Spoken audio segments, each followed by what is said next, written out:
Então, muito bem. Oficialmente, boa noite. Bem-vindos novamente ao nosso link. O interfone acaba de tocar, só um instantinho.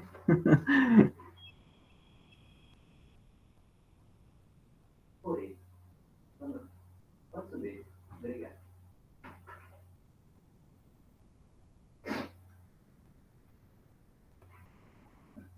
Pronto. Trabalhar em casa é assim, né? Interfone, é iFood, é criança, é tudo. Bom, vamos lá. Peraí que tem que destrancar a porta, senão vai tocar a campainha.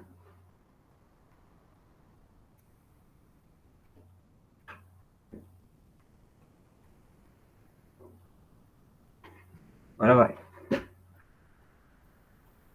Agora vai. Então, bem-vindos novamente ao nosso link de encontro. Semana passada a gente fez uma introdução à disciplina, comentamos um pouquinho sobre como vai funcionar a nossa aula, a maneira que eu vou avaliar vocês, lembrando, né, que serão apenas fóruns. Depois da aula de hoje eu abro um fórum para vocês participarem da plataforma. O fórum fica aberto até o final do módulo, então vocês não precisam ficarem ansiosos e desesperados para responder, mas também não deixe a procrastinação tomar conta de vocês e deixar para cima da hora, porque dá ruim, né? Sempre dá ruim. Então, as avaliações serão os fóruns. O encontro síncrono vai ser o aprofundamento do conteúdo que eu coloco na plataforma, que também não é bastante coisa. E hoje já liberei 2 textos para vocês lerem, um do Demerval Saviani, sobre natureza e especificidade da educação, e um do professor Vitor Paro, falando também sobre a natureza do trabalho pedagógico, que é a ideia do que a gente vai trabalhar hoje. Qual é a especificidade do trabalho pedagógico? O que é o trabalho pedagógico, né? O que significa ser um trabalhador da educação? Sobre o que é o trabalho, conceito de trabalho, e falar um pouquinho o que é o trabalho pedagógico, tá bom? Então, na semana passada, eu falei um pouco, né, sobre que a gente não deve confundir trabalho apenas com emprego ou com profissão. A ideia de trabalho, ela vem se transformando ao longo da história, e eu comecei falando um pouco sobre como era compreendido o trabalho na Idade Antiga. O trabalho ele é visto como castigo, isso a gente pode perceber pela história de Adão e Eva, quando o castigo para Adão e Eva, após terem desobedecido a Deus, a comer a fruta proibida, foi colher o fruto, foi trabalhar, né? Trabalhar. Deus falou assim que agora o Adão ele iria comer a partir do suor do seu trabalho, né? Então vejam, antes do pecado, Adão e Eva não trabalhavam, e depois do pecado, Adão e Eva têm que trabalhar. Então, Professor, oi, diga lá, Gabriel. desculpe interromper, Não, pode mas interromper, eu faço questão. o trabalho não seria uma questão de obter disciplina, visto assim como uma pessoa que não tem disciplina e quando ela trabalha ela passa a criar uma disciplina? Então, isso é na Idade Moderna. Vem com o protestantismo essa ideia. Eu já vou Ah, chegar lá. sim, A gente sabia está na não. Idade Antiga. A gente está falando Obrigado, lá dos antigãos ainda. obrigado. Nada. A Ludmilla falou que tá com a xícara pronta pro chazinho. Poxa, Ludmilla, se eu pudesse, eu mandava por e-mail. Posso mandar a receita do chá para você. Né? O dia que inventarem É chamate, professor? Não, não. Hoje eu fiz chá de laranja com canela e açúcar caramelado. Aí deve ficar bom. Ótimo. Sou suspeito porque foi eu que fiz, né? Enfim. Ah, Ouço aqui a plateia dizendo que tá maravilhoso, né? A plateia aqui que tá do meu lado falou que tá ótimo. Mas aí, toma quente ou gelado? Quente, gelado. Agora tá quente porque eu acabei de fazer. Mas eu faço bastante porque aí depois eu guardo na geladeira e vou tomando. Eu sou adepto dos chás. A gente pode trocar receita. Ao longo de uma aula e outra, a gente pode ir trocando figurinhas de receita. Faço a receita dos meus bolos para vocês.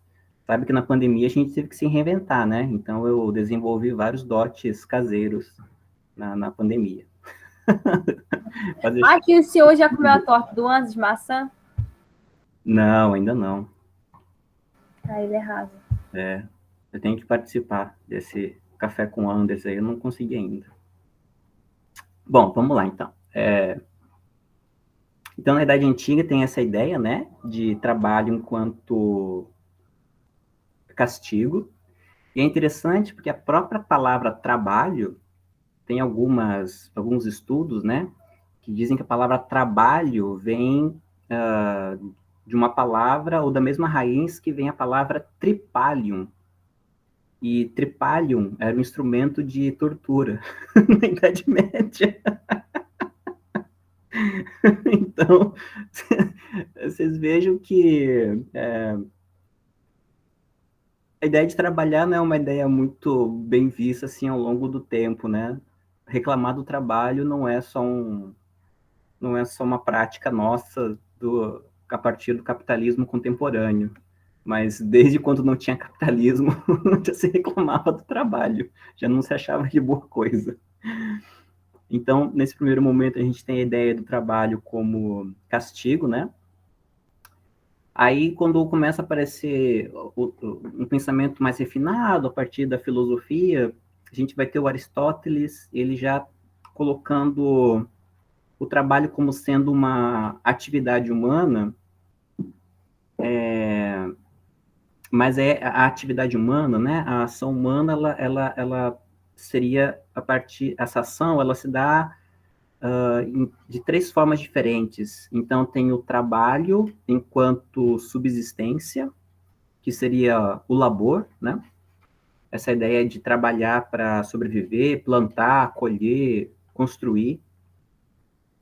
Ele também vai dizer que existe o trabalho da poiesis, que seria um trabalho artístico, não é? Que você não produz algo para sobrevivência, mas você produz arte, né?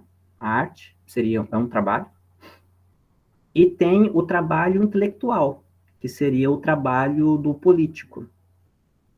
Então, são três dimensões diferentes da ação humana. Então, tem a dimensão da subsistência, a dimensão da arte e a dimensão da ação política.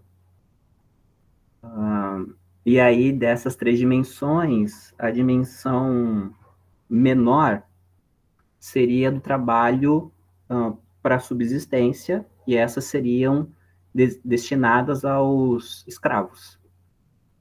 Então, os escravos seriam aquelas pessoas que se dedicariam às tarefas essenciais para a subsistência humana, e os políticos, os filósofos, eles se dedicariam ao trabalho intelectual, que é o trabalho de organização da sociedade. Então, uma das justificativas que os filósofos antigos, inclusive Aristóteles, utilizava para justificar a existência da escravidão, porque para eles a escravidão era uma coisa natural, não só natural, mas necessária, era porque para algumas pessoas serem livres e poder se dedicar à política e à reflexão, era necessário que existissem pessoas que se dedicassem aos trabalhos de subsistência.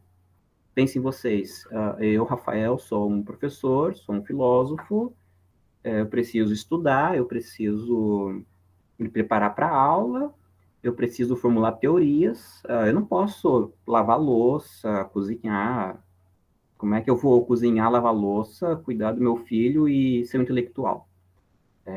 Não dá, né?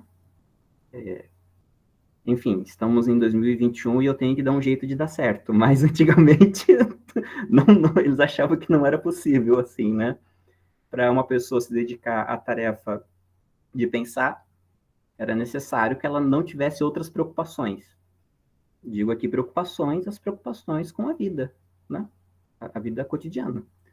Quando vocês forem professores, né?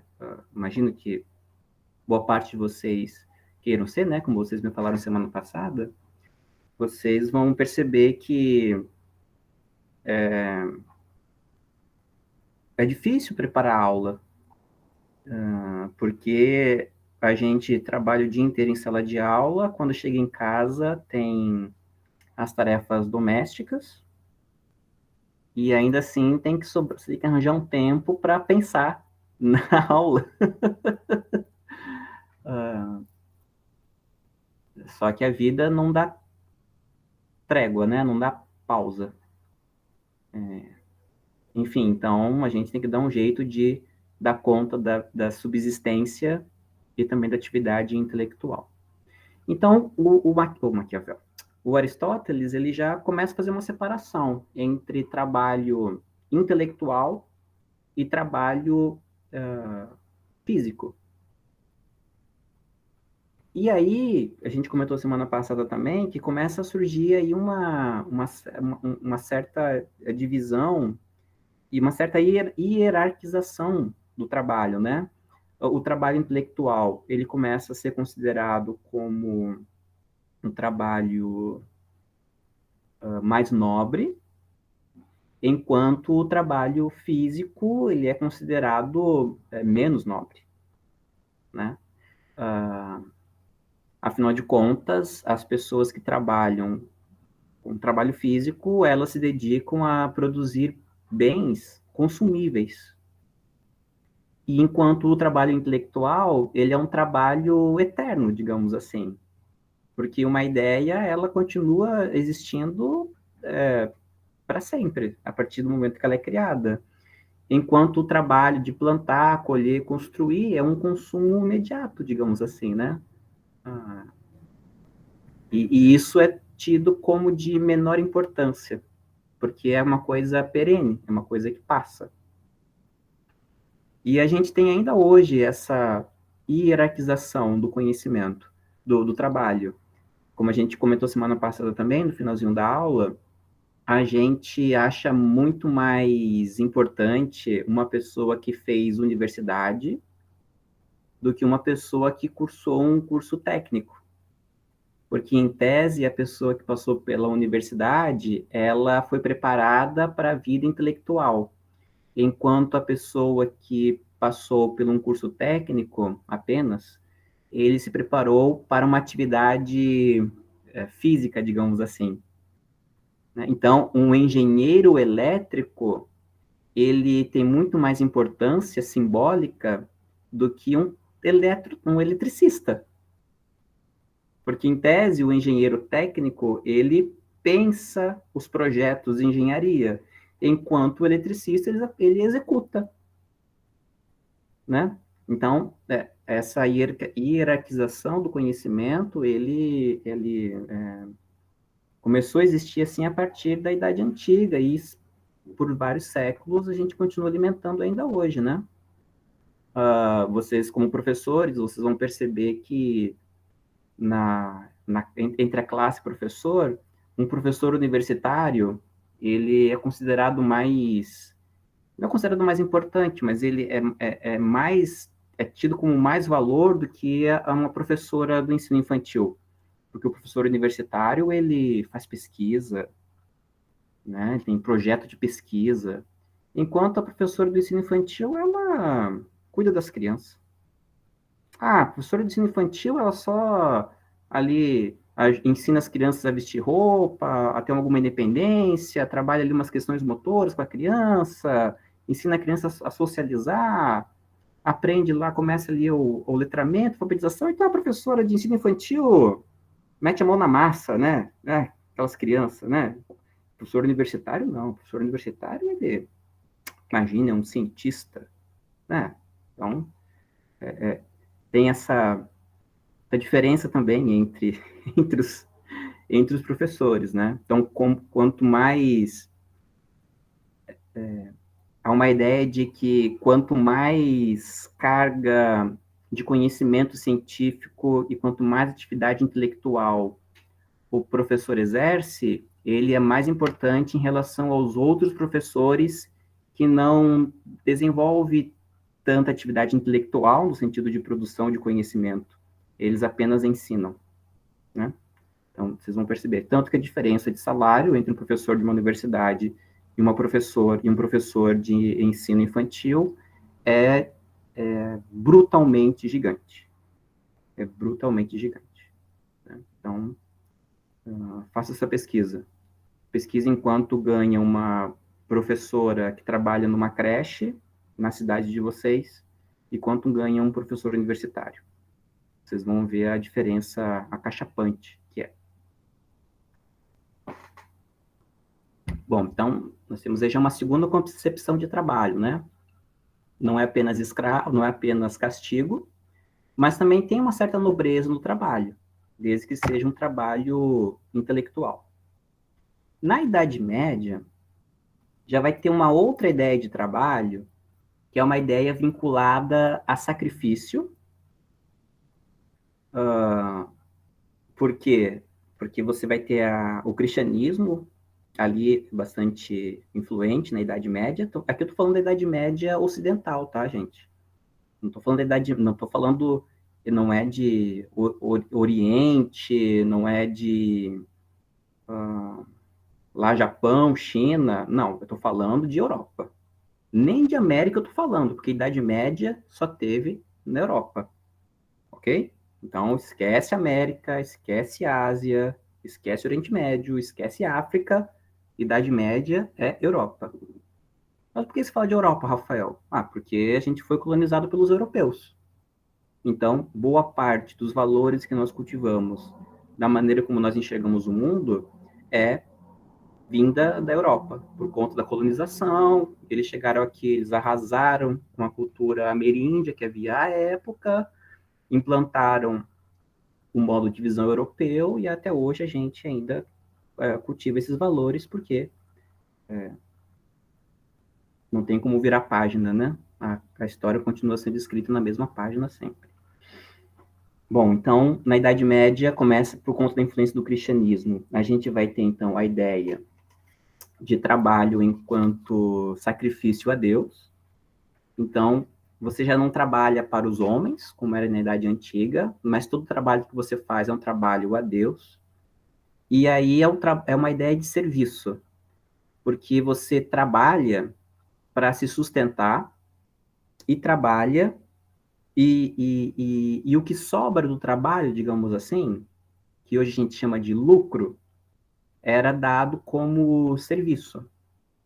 Era uma entrega à comunidade, enfim, porque não tinha lucro, não tinha ideia de lucro, a usura era condenado pelo cristianismo medieval, né? Então você não podia acumular bens, acumular dinheiro, né? Só o clero podia, o povo não podia. Mas então vai ter uma ideia de servidão, né? Trabalhar é servir. Tanto que tem a ideia de serviçais, né? Por exemplo, eu não sou um trabalhador, eu sou um servidor público. Olha a ideia de serviço, né? Eu, enquanto professor da rede federal, enquanto trabalhador assalariado pelo Estado, eu não sou um trabalhador, eu sou um servidor público. Então, eu sirvo a comunidade, né? Na verdade, eu sou trabalhador. Na verdade, eu trabalho, eu tenho exigências, eu tenho várias regras para cumprir e eu sou cobrado por isso. Então, eu não sirvo, eu trabalho, né? Mas tem essa ideia, né, de que o funcionário público, ele está a serviço da comunidade, né? Vem dessa ideia aí da Idade Média, digamos assim, de que você trabalha para se sustentar, porque sem trabalhar o ser humano ele não vive, não sobrevive, né? E eu também trabalho para ajudar a comunidade a existir. Então eu sirvo a comunidade com o meu trabalho. Então eu não trabalho para me sustentar e acumular coisas, acumular bens. Eu trabalho para me sustentar e para contribuir com a existência da comunidade. Essa é a ideia, né? Tanto é assim que no feudalismo tinha lá, né, a forma de organização, que tinha lá a casa do senhor feudal, e tinha os trabalhadores, que eram chamados de servos, inclusive, e todo o trabalho que sobrava dos servos era dado ao senhor feudal, né? Por conta dessa ideia de serviço, né? É claro, é muito mais complexo, mas é mais ou menos assim que funcionava.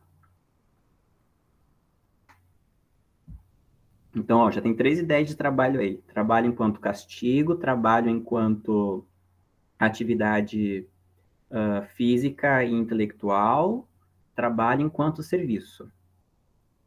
Na Idade Moderna, a partir da Reforma Protestante, e principalmente a partir do Calvinismo, que é uma corrente dentro do protestantismo, né? E essa é uma tese do Max Weber, né, que ele falou no livro chamado Ética Protestante e o Ensino do Capitalismo. Diga lá, Gabriel.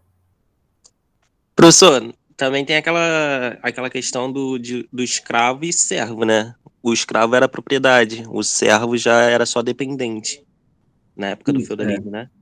Isso, Então, isso, eles, como se fosse... Como se isso fosse difícil de desaparecer até os dias de hoje, certo? Ainda a gente pode... A gente ainda tem esses resquícios de dependência e propriedade? Temos, né? Volta e meia aí você encontra uma fazenda, um fazendeiro preso porque estava com um trabalho escravo, né? Um trabalhador escravo. Quer dizer, tem essa fazenda, né? No Rio de Janeiro mesmo, uma coisa de 4, 5 meses atrás, uma família descobriu-se que tinha uma empregada doméstica numa família que vivia em condições de escravidão, né? Então, assim, essas ideias todas têm resquício ainda, né? Eu estou contando a história, brevemente, rapidamente, a história da ideia de trabalho, mas todas essas ideias, elas continuam existindo ainda. O trabalho enquanto castigo, o trabalho enquanto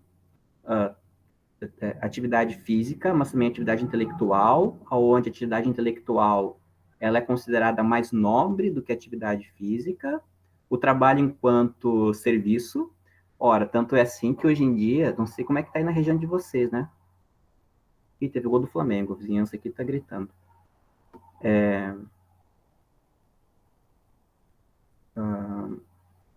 Professor, eu acho que a pessoa, quando ela não sabe o que é trabalho e ela precisa do dinheiro, ela se propõe a fazer isso como se fosse um trabalho escravo, ela se permite porque ela não sabe a realidade que ela está vivendo. O Fantástico relatou isso, do trabalho escravo de uma senhora, né? Que ela ficava nessa casa, só que ela não sabia que ela estava sendo escravizada, entendeu? Ela não tinha ciência disso. Sim e não, né? Digamos assim, sim e não. Dá Porque para. a escravidão, só um pouquinho, Ludmila, porque quando a gente fala em escravidão, né, trabalho escravo, a gente está falando de um modelo de sociedade. Então, ser escravo na Idade Média, ser escravo na Idade Antiga, ser escravo até na Idade Moderna, até a abolição da escravatura no mundo como um todo, a escravidão era uma condição social. Então, era socialmente aceita. E o escravo não era nem humano, digamos assim, era um objeto, era uma propriedade. Né? A sua liberdade, ela era propriedade de outra pessoa.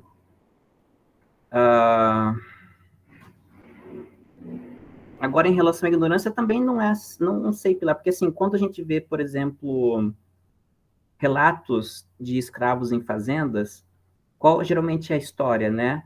Nas fazendas, o trabalhador ele vai para a fazenda trabalhar, e aí o proprietário da fazenda retém os documentos do funcionário, e aí ele começa a vender os produtos de subsistência para o empregado. Então, o empregado ele tem que comprar comida, ele tem que pagar onde ele dorme, e no fim das contas, o empregado ele não consegue sair dessa situação de escravidão, porque está sem documento, está no meio de uma fazenda, isolado, e não consegue comprar, digamos assim, a sua demissão, porque todo o dinheiro que ele ganha como pagamento, ele gasta comprando do fazendeiro a comida e onde dormir, né? Mas, professor, eu não digo nem que é ignorância, assim, entendeu? Talvez tenha esse elemento da ignorância, talvez tenha, mas eu acho que é muito raro, porque o que a gente percebe hoje em dia, de considerado trabalho escravo, hoje em dia, são pessoas que elas são presas. Por exemplo, bolivianos, venezuelanos que vêm no Brasil. Isso acontece muito em São Paulo. Pelo menos a gente tem conhecimento em São Paulo, né? Os estrangeiros, eles vão trabalhar nas malharias, e é o mesmo esquema da fazenda. O patrão retém os documentos, e por reter os documentos, esse estrangeiro, boliviano, venezuelano, ele não consegue sair dessa situação da fábrica, porque, enfim, sem documento, como é que ele vai procurar ajuda? Ele vai ser deportado? Quem é que vai acreditar na história dele? Então, assim, não é... Acho que a ignorância talvez seja o menor dos...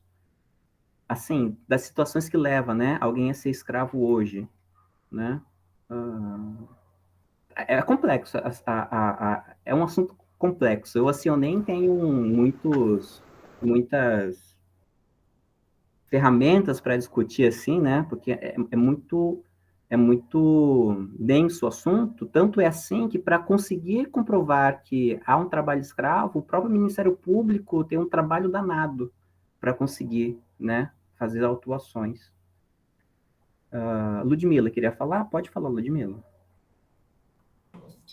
Eu estava pensando aqui, quando as meninas estavam falando, que dá para ser comparado um pouco com o mito da caverna, porque eles impõem à pessoa aquela situação ali, ela não vê o mundo externo, ela só vê o que está ali sendo mostrado para ela, e não consegue identificar em que realidade ela está vivendo, e nem acreditar no que...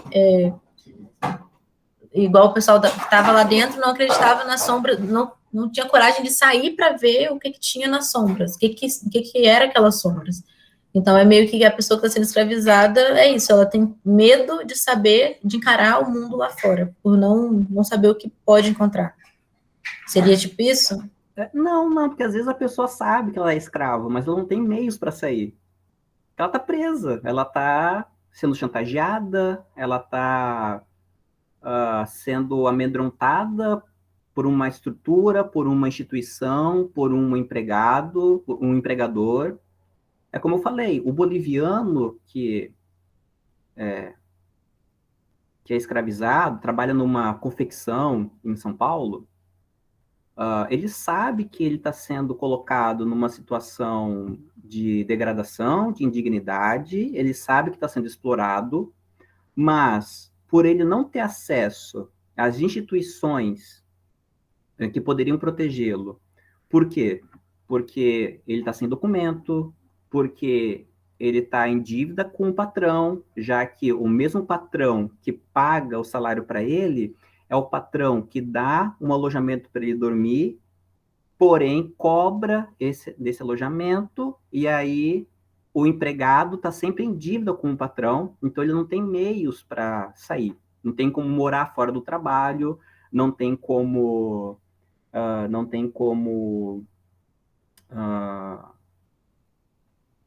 enfim, procurar socorro, porque ele está numa situação em que criou-se Criou-se um contexto de ameaças e medo. Por exemplo, vamos pegar aqui, por exemplo, questão de tráfico de seres humanos. Tráfico de mulheres que são levadas para o exterior para ser escravas sexuais. A mulher vai com a promessa de que vai ser modelo. Aí ela chega lá na Europa, nos Estados Unidos, Turquia, e ela se vê sendo levada para uma situação de prostituição.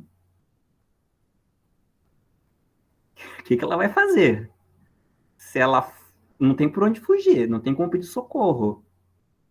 Estou pegando aqui um caso extremo, né? Assim, teve até uma novela esses tempos que passou, né? Novela das 8, não teve uma novela assim? Salve, Jorge. Salve, Jorge, isso. Tinha uma história mais ou menos assim, né? Professor, eu ia ficar desesperada. Eu ia. Então, mas é desesperar. O desespero teu não vai fazer você sair da escravidão. Primeiro, todo mundo fala uma língua estranha que eu não conheço. Pelo contrário, né? O desespero faz você ficar preso à situação ainda mais, porque você não sabe o que fazer, você está com medo. Então, não é só a ignorância que leva alguém a ser escravo. Né? É complexo, gente. O assunto é muito complexo. É difícil. E, professor, sem contar também que tem as preferidas, né? Por exemplo, essa tal menina é americana, loira dos olhos verdes, magrinha. Essa daqui é morena, brasileira. Então tem o valor é diferenciado também. Claro, A carne é diferenciada. Dentro da escravidão tem, né? Os escravos que valem mais e os escravos que valem menos. Tem. Isso sempre teve, né? Porque depende do trabalho que você faz também, né? Então tem isso. Né? Enfim. Então, na Idade Moderna, com o protestantismo, a gente vai ter a ideia de trabalho como sendo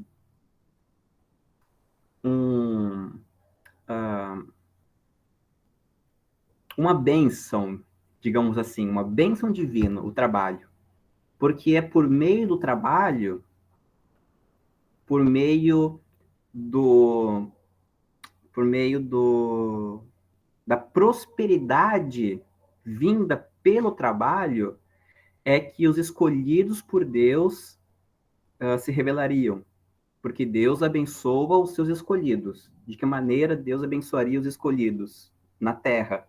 Através da prosperidade, que vem através do trabalho. Então, essa é uma ideia moderna que vem a partir do calvinismo. Então, se no Antigo Testamento, digamos assim, né, se tem a ideia muito forte do trabalho enquanto castigo, o calvinismo ele vai interpretar o trabalho, a partir do Novo Testamento, como sendo bênção divina. Tanto tem uma frase famosa, um versículo famoso, acho que foi Paulo que falou que digno é o trabalhador, o suor do seu trabalho, não tem uma coisa assim? Tem uma ideia assim, né, em alguma parte do Novo Testamento. Tem até uma ideia lá de que o apóstolo Paulo, ele não dependia do dinheiro das igrejas, porque ele era fazedor de tendas, né? Eu lembro vagamente de uma ideia assim. Então, a partir do calvinismo, se pinça essas ideias para mostrar que o trabalho é algo importante e é pelo trabalho que os eleitos se manifestam. É a ideia de prosperidade. Enquanto na Idade Média não era permitida a usura, o acúmulo de capital, o acúmulo de bens, na Idade Moderna, a partir do protestantismo, essa é uma interpretação do Max Weber, tá? Não é minha, não. É uma interpretação contestada também, tá? Mas é clássica, então tá valendo. A partir do protestantismo, o trabalho, ele é uma bênção, e é através do trabalho que tem prosperidade, né? Ludmilla diz que com sorte do seu trabalho comerás o pão. Não, essa aí é a ideia de castigo lá em Gênesis, né? No Novo Testamento tem uma outra ideia, né? Uma outra ideia. E aí, né, então, e qual é a importância do trabalho no protestantismo? É que o trabalho, ele disciplina, né? Você tem, prosperidade no trabalho a partir da disciplina. Então, uma pessoa disciplinada tem sucesso, digamos assim, no trabalho, né? E a partir da disciplina, você também se torna um trabalhador honrado. Então, quem trabalha é um cidadão de bem. Quem trabalha, trabalha porque é disciplinado. E sendo disciplinado, é um cidadão de bem, é uma pessoa honrosa. Que vai estar em contraponto com a ideia do cara que não trabalha, o cara que é vagal, o vagabundo. Né? O que é o vagabundo? É a pessoa que é vagal. Vagal é o quê? Aquela pessoa que fica vagando. Aquela pessoa que não tem compromisso com nada. Não tem disciplina com nada. Essa é a ideia do vagal, do vagabundo. Né? A Pilar comenta que é como se o trabalho dignificasse o homem. Exatamente. Por que o trabalho dignifica o homem? Porque o trabalho disciplina. Disciplina o homem. Disciplinando o homem não tem tempo para se entregar aos prazeres da carne, aos prazeres do desejo, aos prazeres que o vagal se entrega. Porque o que o vagal faz da vida? Ah, o vagal fica na festa, o vagal bebe, o vagal fica na praia, né? E aí vem a ideia que o Gabriel colocou aqui, mente vazia, oficina do diabo. Como é que você ocupa a mente? Trabalhando, né? Se você não trabalha, vai ficar pensando besteira. Então, trabalho... Antes o pessoal não trabalhava, não? Oi? Antes o pessoal não trabalhava, não? Então, sempre trabalhou. O que tem é diferença de ideia do que é trabalho. É isso que eu estou tentando mostrar, Pilar. Sempre se trabalhou, porque quando eu chegar no finalzinho, eu vou tentar mostrar o que é o trabalho, a ideia de trabalho. Tu tem um ponto em comum em todas essas ideias diferentes. Mas o que eu estou mostrando agora é que as diferentes ideias sobre essa atividade humana, o que é trabalhar, é isso que eu estou tentando mostrar. Como é que a sociedade ela foi enxergando essa atividade laboral.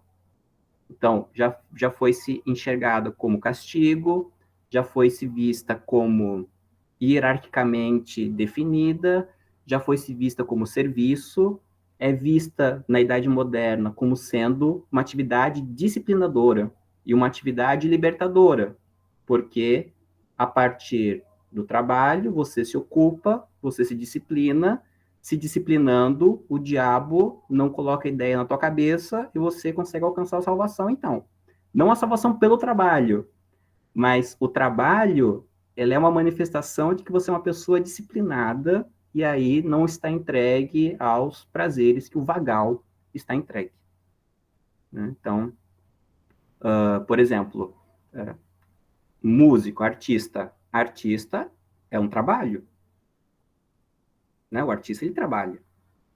Só que na concepção industrial do que é trabalhar, o artista é um vagal. Né? O artista é um vagal. Por que o artista faz? Ele canta. Ele só canta. Né? Porque o que é trabalhar na sociedade industrial? Trabalhar é você ter um emprego, você estar numa indústria. Isso é trabalhar. Professor. Não, e aí é interessante porque começa a inverter. Então, quem desenvolve atividades intelectuais já não tem mais tanta importância do que a pessoa que labora, do que a pessoa que tem um emprego. Por quê? Porque quem tem um emprego não é vagal. Quem só pensa é vagal. Ué, como assim você só pensa? Ah, você é artista. Mãe, quero ser artista. Você quer ser vagabundo, meu filho? Vai trabalhar. Ser artista é um trabalho intelectual. É um trabalho, né? Não é ali, você não está produzindo materialmente, você não está empregado. Então, é um vagal, o artista é um vagal. Professor, vocês podem perceber que tem gente ainda que acha que ser professor não é trabalho. Volta e meia eu ouço assim, Rafael, mas você só trabalha, você só dá aula? Você não trabalha? O meu trabalho é dar aula, né? Tem pessoas que pensam assim ainda, né? Você dá, você assim, eu já ouvi assim, você só dá aula ou faz mais alguma coisa? Só dá aula, porque assim, dar aula é um trabalho intelectual, então não é trabalho, porque trabalho é você quebrar pedra, construir, percebe? Ludmila, fala aí, Ludmila. Eu acho engraçado que a maioria das pessoas que falam isso, que ser artista não é um trabalho, porque as pessoas eu acho que nunca passaram pela situação de se preparar para cantar uma música, se preparar para se apresentar na frente de 10 pessoas, 100 pessoas, não é uma coisa fácil. Se preparar para vender o seu produto, acho que eles esquecem que isso, você fazer esforço mental, acho que cansa mais no fim do dia do que um trabalho físico, porque Exatamente. o trabalho físico você toma um remedinho, tá tranquilo, você dorme a noite inteira. O mental não, chega no outro dia você já acorda com aquilo ali tudo de novo, isso se você conseguir dormir, né? Exatamente. Eu lembro de um professor meu no ensino médio, que ele era engenheiro. Eu nunca me esqueço, quando ele falou assim um dia na aula que ser professor era um bico, que ele trabalhava e ele dava aula porque era um bico que ele fazia. Isso foi nos anos 90, né? Terminou o ensino médio em 99. Olha, denunciando minha idade aí, né? 99, 2000, terminei o ensino médio. E ele falou que ele trabalhava. Ele trabalhava, só que ele dava aula por bico. Tipo assim, não tinha que fazer um tempo livre, ele ia dar aula, né? E tem muita gente que pensa assim também, né? Que trabalhos intelectuais não é trabalho, é outra coisa. O Gabriel comenta aqui que isso mostra também no recente filme da Disney, Soul, o personagem principal quer ser músico famoso e a mãe dele discorda e fala para ele só ser professor. É claro, porque ser músico não é trabalho, né? Não é trabalhar. Ser artista não é trabalhar. Ser professor depende do que você dá. Por exemplo, professor de filosofia não é trabalho. Professor de não paga as contas, não paga o boleto. Você ensina o quê? Professor de filosofia? Você não ensina nada importante, não é matemática, não é português e não é ciências. Por que você é professor? Pelo amor, você junta duas vagabundices, ser professor e filosofia. Poxa, caramba, não dá, né? Então eu sou assim o ápice. Eu sou o ápice do que não se deve ser. Enfim. E aí, a partir da Revolução Industrial, das indústrias, aí o trabalhador como sendo uma pessoa que trabalha na indústria, tem várias ideias sobre o que é trabalhar, que certamente você já ouviu das pessoas mais velhas. Então, por exemplo, se você só é trabalho se você é empregado, se for trabalhador formal, tem carteira assinada. Então, por exemplo, vendedor ambulante não trabalha, não é trabalhador, porque você não tem carteira assinada. Como assim? Você é trabalhador se você não tem carteira assinada? Né? Se você é autônomo, você só é trabalhador se você é um PJ, pessoa jurídica. Porque se você não é empregado e nem é pessoa jurídica, então você não é trabalhador, você, sei lá, você faz bico. Né? Trabalhar de verdade é sair 6 da manhã de casa e chegar 8 da noite. Tanto que tem um ditado, Deus ajuda quem cedo madruga. Não tem? Né? Então, se você trabalha, se o teu horário de trabalho é das 9 da manhã às 4 da tarde, você não trabalha. Né? Porque tem essa ideia de que trabalho é disciplina. Então, né? Você se dedica a essa atividade.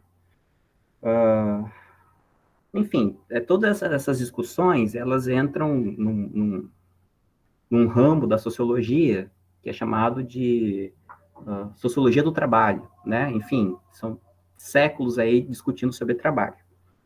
E aí eu chego onde eu queria chegar, que é a concepção contemporânea da ideia de trabalho, que foi, assim, foi, digamos, organizada pelo Karl Marx, né? E é a concepção que a gente tem hoje de trabalho. Então, a contribuição do Marx na área de econômica foi muito grande, mas principalmente na concepção do que é o trabalho, do que é trabalhar. E aí o Marx, ele vai falar o seguinte, né? Que trabalho, ela é uma atividade que define o ser humano. Então, assim, geralmente a gente pensa, né, que o ser humano, ele é diferente dos outros animais, porque nós somos racionais, nós pensamos. Mas o Marx vai dizer o seguinte, não, né, não é só isso. O que define a diferença entre um ser humano e o restante da natureza é que o ser humano produz a sua existência. Né? O que é produzir a sua existência? Diferente dos outros animais que vivem instintivamente e se adequam à natureza, nós, seres humanos, nós adequamos a natureza às nossas necessidades. Por exemplo, os animais, um passarinho, vamos pegar um passarinho. Onde é que o passarinho mora? Na árvore. Sei lá, num galho. Ele não mora em lugar nenhum, na verdade. Ele passa um tempo em uma árvore, né? Nós não. Nós pegamos a árvore, cortamos ela. Na verdade, pegamos várias árvores e cortamos várias árvores. Fazemos parede, fazemos piso, fazemos porta, fazemos janelas. E aí moramos. A gente começou morando em caverna. Mas aí a necessidade de proteção em relação aos outros animais fez com que nós transformássemos a natureza em algo melhor para a nossa existência. Então, ao invés de morar numa caverna que não tem porta, a gente começou a pegar as pedras, a empilhar as pedras, pegar a madeira e fechar o que a gente chama de porta. Isso é o que Marx chama de trabalho. É essa transformação da natureza para que ela se adeque a nós, humanos. Então, enquanto os animais, os outros animais, se adequam à natureza, nós transformamos a natureza para ela se adequar a nós. Então, isso é trabalho. Então, nesse sentido, né? E aí a Pilar pergunta, o pessoal antigamente não trabalhava?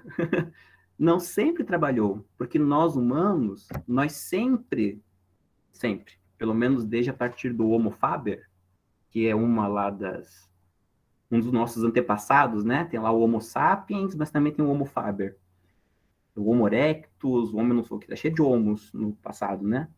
Mas enfim, os nossos ancestrais, a partir do Homo faber, sempre transformaram a natureza para, a partir dessa transformação, nós temos as condições de sobrevivermos à natureza.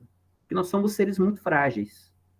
Nós, seres humanos, nós somos muito frágeis. A gente não corre rápido, a gente não pula alto, a gente não é forte.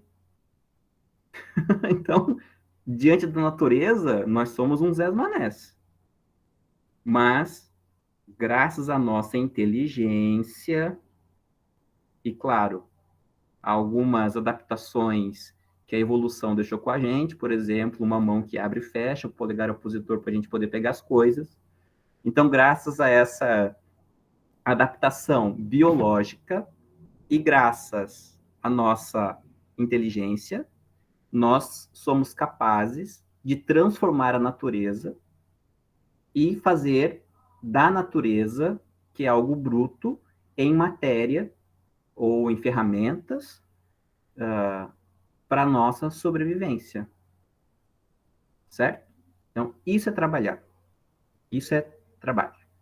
Acho que a Pilar tinha levantado a mão. Hein?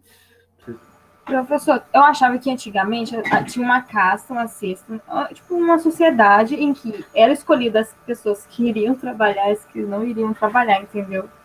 Eu achava que era assim antes. Mas aí, como se fosse até a escravidão, né? Que tem, as pessoas trabalhavam para outras pessoas, né? As mais ricas. Eu achava que era assim.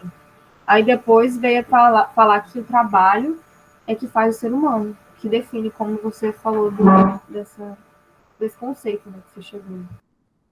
Então, aí, bom, aí eu precisaria dar uma matéria só sobre sociologia do trabalho para explicar essas questões todas. O fato é que o trabalho, ele é uma manifestação da nossa natureza e o trabalho também nos organiza socialmente. E aí que entra mais o lance da sociologia, né? Então, por exemplo, as análises do Marx, vou pegar aqui o Marx que a gente está falando, né? O Marx, ele é um dos pioneiros, um dos primeiros a analisar a maneira como as sociedades são organizadas a partir do trabalho. Então, por exemplo, nós temos classes sociais que são definidas pelo trabalho, não é? Então, você tem lá o burguês, pegando aqui a linguagem do Marx, né? A ideia do Marx. Você tem o burguês. Quem é o burguês? É o dono da empresa. É o dono. É o cara que detém, é o dono dos meios de produção. É o dono do computador, por exemplo. O burguês é o dono do computador. E você tem o proletário, que é o trabalhador. O trabalhador que trabalha no computador do burguês. Então, eu sou o Rafael, sou o dono do computador. Mas eu, sei lá, não quero trabalhar. Eu não quero trabalhar no computador.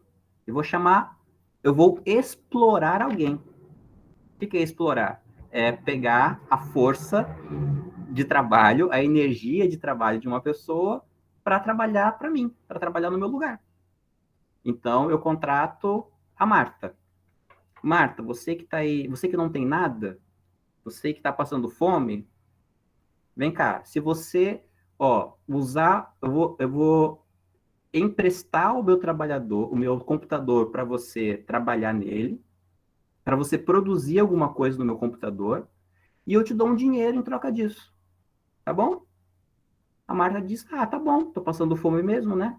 Então tá. Aí a Marta vem, usa o computador que é meu, ao invés de eu trabalhar no meu computador, a Marta trabalha nele, eu pago um dinheiro para a Marta, e o que o produto do que a Marta fez no meu trabalho gerar de renda é meu. Então eu ganho sem trabalhar. É isso que o burguês faz. O burguês ganha sem trabalhar, porque ele é dono, falando assim de modo bem grosseiro, tá? Se algum sociólogo assistir a minha aula, gente, é um modo bem grosseiro, por favor, eu só estou explicando assim de modo bem genérico. Mas a ideia é essa, o burguês, ele é o dono da máquina que explora alguém para trabalhar nessa máquina. É isso. E isso cria as classes sociais. Então, por que diz o proletário é explorado pelo burguês? Porque o burguês não trabalha. O burguês ele explora a força de trabalho do proletário. O que é alienação? Ludmila. Então, a alienação é o seguinte. Porque o trabalho enquanto atividade humana, nós nos identificamos com o que a gente produz. Então, o que caracteriza o trabalho, segundo Marx, né? Gasto de energia, modificação da natureza e produção de alguma coisa. Então, quando eu trabalho, eu estou colocando a minha energia em cima de algo do mundo, e a minha energia colocada em cima desse algo do mundo se modifica e é produzida alguma coisa. Então, vamos pegar aqui o exemplo da casa. Eu tenho a árvore. Se eu não atuar sobre a árvore, ela continua sendo árvore. Então, eu, Rafael, vou lá, coloco a minha energia cortando a árvore. Pá, pá. Derrubei a árvore, cortei a árvore, fiz tábua com a árvore. Preguei as tábuas, tchananã, montei uma casa. Eu digo, caraca, a minha casa. Olha o que eu fiz. Caramba, muito bonito, né? Então, o ser humano, ele se identifica com o que ele produz. A alienação, que o Marx fala, que é um processo que acontece no capitalismo, é assim: o trabalhador, ele produz alguma coisa com a qual ele não se identifica. Então, sei lá, eu trabalho na Samsung, não, na Motorola.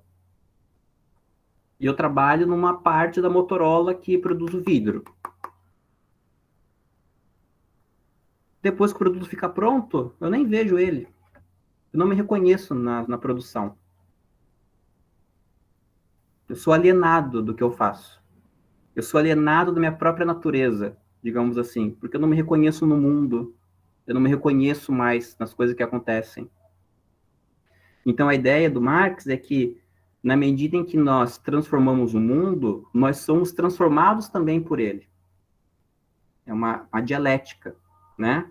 Então, eu produzo uma coisa, eu me vejo nessa produção, eu reflito a partir dessa produção e me modifico. Essa seria a dialética a partir do Marx, né? Então, o ser humano ele vai transformando o mundo, e essa transformação do mundo vai transformando o ser humano. Diga lá, Ludmila. A gente já está acabando, já passou 5 minutos. Quando eu falei, foi como se eu estivesse querendo perguntar se aquilo seria configurado como alienação. Entendeu? Entendi, Não, alienação é quando o trabalhador ele não se identifica com o produto que ele faz. Não se reconhece naquele produto. Isso é alienação. Então, o capitalismo aliena o trabalhador do produto que ele faz, porque aquele produto não pertence mais ao trabalhador. Mais ou menos essa é a ideia. Né? Isso é estar alienado do trabalho. Né? Alienado do produto. Porque assim, vamos fechar aqui, né? Então, o trabalho, ele é um gasto de energia na modificação da natureza, e a gente produz algo. Então, o trabalho sempre produz alguma coisa. Sempre produz alguma coisa, o trabalho. Porque a gente modifica a natureza, e aí tem-se algo diferente do que a natureza era. Né? Só que isso também... e o ser humano se reconhece nesse produto por quê? Porque esse produto ele é feito intencionalmente. Então, o Marx fala que o trabalho, antes de ser um fazer, é um pensamento, porque eu olho para aquela árvore e digo, essa árvore pode ser uma bela porta, né?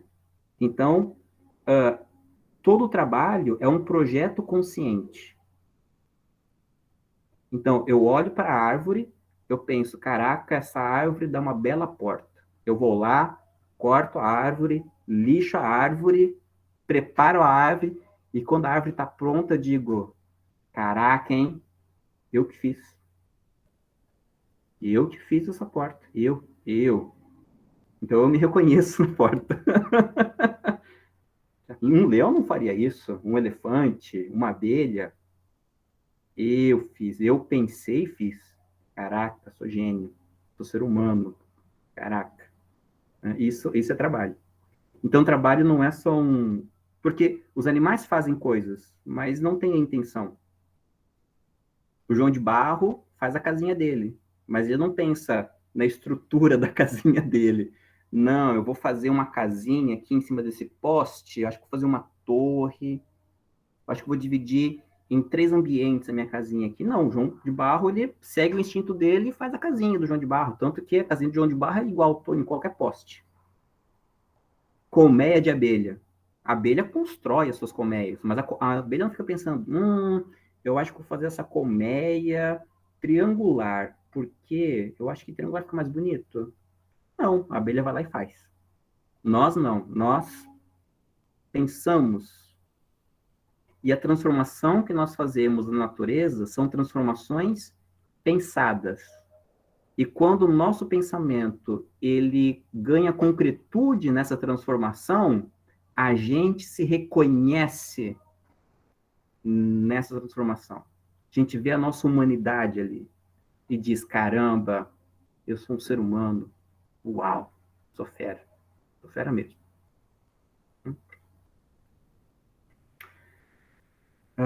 E a alienação, então, é quando o produto que a gente faz é separado da gente. Então, por exemplo, eu trabalhei, eu construí esse telefone. Quando o telefone sai da empresa, ele não é mais meu. Na verdade, ele nunca foi meu. E se eu quiser ter esse telefone, eu vou ter que comprar. Isso ia ser alienado. Eu fiz, mas não é meu. Estou alienado do meu trabalho, do produto do meu trabalho. Fui alienado. Eu não me reconheço nele. Tanto é que quantos produtores de Ferrari têm uma Ferrari? Você trabalha, sei lá, na loja da Nike. Quantos produtos da Nike você tem?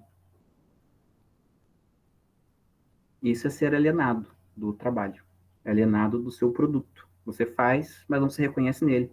Você faz lá a Ferrari e pensa, caramba, um milionário vai comprar essa Ferrari, hein? Sortudo.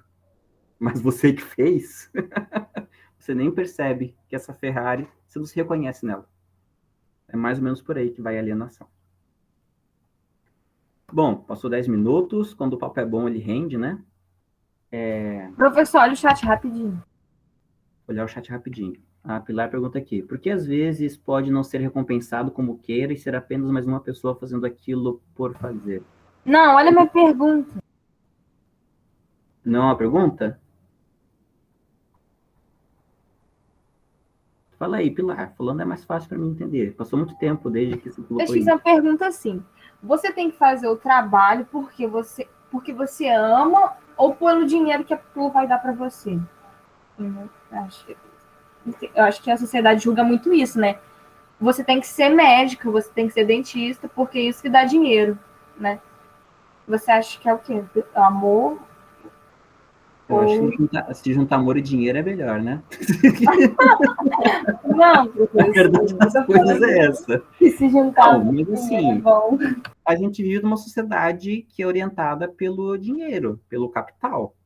Aí que entra uma outra ideia, a ideia de ideologia, que diz o seguinte, para ser uma pessoa bem-sucedida, você tem que ter dinheiro. Para você ter dinheiro, você tem que se esforçar. A gente se esforça, não tem dinheiro nunca. A culpa é tua. Na verdade, não. Na verdade, essa é uma ideologia, é um falso pensamento para fazer com que a gente continue trabalhando. Fazendo a roda girar, trabalhando. Eu acredito assim, professor. Por exemplo, eu estou na química. Eu não escolhi fazer química. Mas se eu for para a área da pesquisa, eu posso ser a melhor pesquisadora. Botar isso na minha mente e ganhar dinheiro com isso, mesmo que não seja tão remunerado, entendeu? As pessoas, elas colocam mais, assim, atenção no médico. Por que o médico ganha muito e um professor não ganha tanto quanto igual, que faz as outras profissões? Eu acho assim, entendeu? O professor é o que ensina para fazer outras profissões. Então, aí entra aquela ideia que eu falei, né, de que o trabalho, ele estrutura a sociedade. Então, tem as classes sociais, que são baseadas no tipo de trabalho que você faz, e entre os trabalhadores também tem as diferentes classes, né? E aí tem a ideia da importância social, quais trabalhos ou quais atividades são mais importantes socialmente. Então, em tese, um médico é mais importante que um professor, porque o médico salva vidas, e um professor só ensina a ler e escrever. Quem é mais importante? Salvar a vida ou ensinar a ler e escrever? Né? Então, assim, é complicado, é mais complexo. Eu estou falando assim, de um modo bem genérico para tentar chegar na parte de o que o trabalhador, qual é o produto que um trabalhador da educação faz, né? O que é o trabalho do professor? Porque a gente sabe, o trabalho de um pedreiro é construir alguma coisa, construir uma casa. O trabalho de um mecânico, consertar carros. O trabalho de uma empregada doméstica, limpar a casa. E o trabalho, qual é o produto do trabalho do professor? Qual é o produto? Né? O que o nosso trabalho resulta para a gente chamar de trabalho? Como é que eu posso justificar que eu sou um trabalhador e eu não sou um vagal? Né? Então, essa é nessa discussão que eu quero chegar. Né? Por que um médico é um trabalhador? Por que um gari é um trabalhador e um professor é um vagal? Eu acredito que o professor seja um, como eu posso dizer uma palavra, um alimentador de sonhos. Ele permite que as pessoas sonhem com alguma coisa. Assim, essa é uma visão bastante romântica, né, da profissão, Larissa. Porque muitas vezes o professor é um matador de sonhos. Desculpa a realidade, mas às vezes é. Você, por exemplo, está estudando para ser química, e aí você encontra um professor que só te dá 0 de uma disciplina, você pensa, caraca, não nasci para isso. Acontece, né? O professor nem sempre é um alimentador de sonhos. Tem muitos que são Mas verdadeiros, né? vai depender do ponto de vista. Por exemplo, como a Pilar estava falando, ela pode ser uma pesquisadora e ela amar isso. Então, eu acredito que não que você deva, claro, esquecer a parte do dinheiro, porque isso também é muito importante, mas você escolher alguma coisa que você goste, entendeu? Entendi. Não, assim, eu não quero parecer ranzinza, né? Nem desanimar, assim, né? Mas nem sempre na vida as oportunidades não acontecem assim na vida muitas vezes, né? Eu acho que esse é um discurso muito vendido para a gente. Eu vou pegar um exemplo assim, um exemplo de vocês. Vocês são pessoas privilegiadas por poder estar fazendo um curso de licenciatura em Química numa instituição federal. Mas quantas pessoas antes de vocês não tiveram essa oportunidade? Porque o campus de Itaperuna tem só 10 anos. E o curso de Química, vocês são a terceira turma, eu acho. Terceira ou quarta turma, não sei, que entrou. Então, assim, por mais que muitas pessoas quisessem, tivesse o sonho de ser pesquisador, professor, não tinha oportunidade, porque não tinha um lugar para estudar. Vou dar um exemplo da minha vida. Minha vida, como exemplo, a gente encerra a aula, porque, né, enfim, a culpa é de vocês, hein, de eu estar aqui ainda. Assim, eu nasci no interior de Santa Catarina, lá no oeste, perto de Chapecó, onde tem a Chapecoense. E eu queria fazer filosofia, mas só tinha filosofia em Curitiba, Florianópolis e Porto Alegre. E minha família não tinha dinheiro para não tinha dinheiro para estudar. Se eu quisesse estudar, não tinha nem faculdade pública na minha região. Tinha uma faculdade pública perto, mas era em veterinária. Eu não queria. E aí minha família não tinha dinheiro. Se eu quisesse estudar, eu teria que estudar numa faculdade particular lá da região, que na época era bem ruim, e tinha uns cursinhos assim bem meia boca. Aí, pelo destino, né, os méritos das minhas vidas antepassadas, sei lá, me proporcionaram a sorte de a igreja dos meus pais pagar os meus estudos. Aí eu pude ir morar no Paraná. Fui estudar filosofia no Paraná, morando a 800 quilômetros da casa dos meus pais. Mas, assim, por mais se não fosse a igreja, por mais que eu quisesse, não seria professor. Não seria filósofo, né?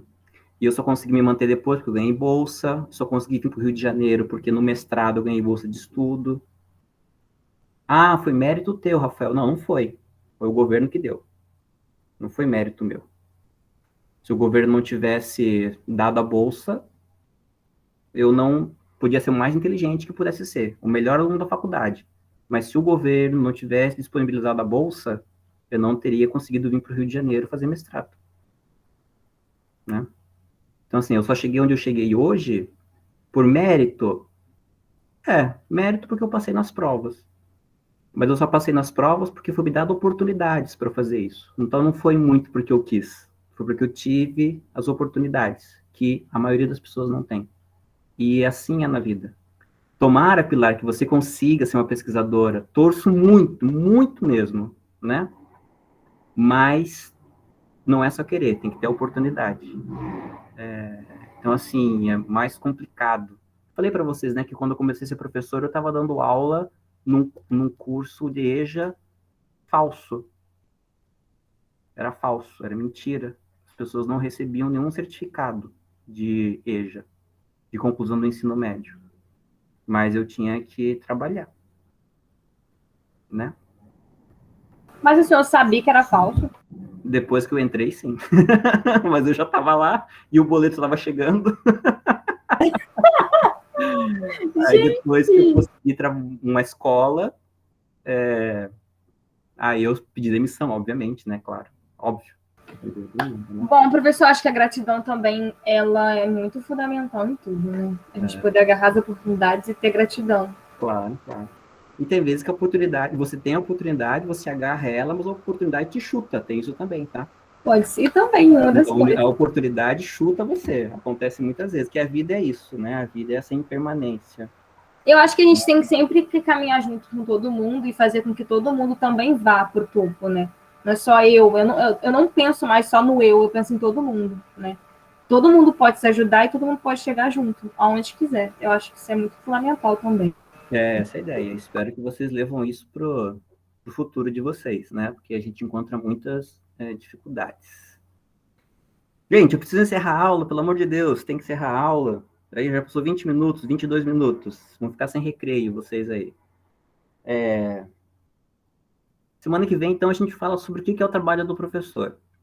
Eu vou esmiuçar um pouquinho mais esse conceito do trabalho em Marx, e aí a gente discute o que o professor produz, e por que ser professor é um trabalho, e onde é que está o trabalho, qual é o produto do trabalho do professor. Tá? Obrigado por vocês terem ficado até agora, e, enfim, semana que vem a gente se encontra, tá bom? Tchau, tchau.